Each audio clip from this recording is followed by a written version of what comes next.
ముఖ్యంగా ఆడవాళ్ళ కోసం ఎంత కష్టమైనా ఓర్చుకుంటానని, మీ కోసం పని చేస్తానని ప్రమాణం చేస్తున్నాను.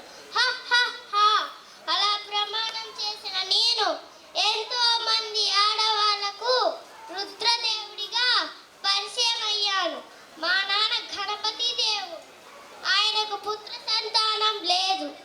అందుకని నన్ను ప్రజలందరికీ రుద్రదేవుడిగా పరిచయం చేశాడు. పాలన కోసం కష్టపడ్డాను, మన రాజ్యాన్ని గెలిపించాను. అలా సుభిక్షంగా జరుగుతున్న నా పాలనను రుద్రదేవి అని తెలుసుకొని నన్ను ఒప్పుకోలేదు. అందరూ మా నాన్నని నిలదీశారు. అందుకు నేను బాధపడ్డాను. ఆడవాళ్ళైతే ఏమవుతుంది, మీకోసం కష్టపడ్డాను కదా, శత్రువులను ఓడించాను కదా, మన రాజ్యాన్ని గెలిపించాను కదా. అప్పుడు మొదలైంది నా పాలనలో ఒక గొడవ, అది కూడా ఒక నది కోసం. ఒకే తల్లి పాలు తాగిన మనం అన్న చెల్లెళ్ళు, అక్క తమ్ముళ్ళు అయినప్పుడు ఒక నది నీరు తాగి ఒరిగే వాళ్ళం.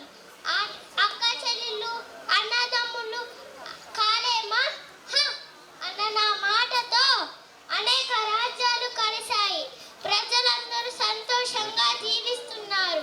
నేను మీ అందరికీ చెప్పేది ఏమీ లేదు, కానీ ఒకటి, ఆడవాళ్ళను ముందుకు రానివ్వండి, ఆడవాళ్ళని కష్టపడనివ్వండి, ఆడవాళ్ళని ఎంతో పని చేయనివ్వండి. నేను రాజునైతే జై హోలు కొట్టారు, నేను రానినన్నప్పుడు నిలదీశారు. మళ్ళీ ముందుకు వచ్చాను, మన కోసం వచ్చాను. ఏమవుతుంది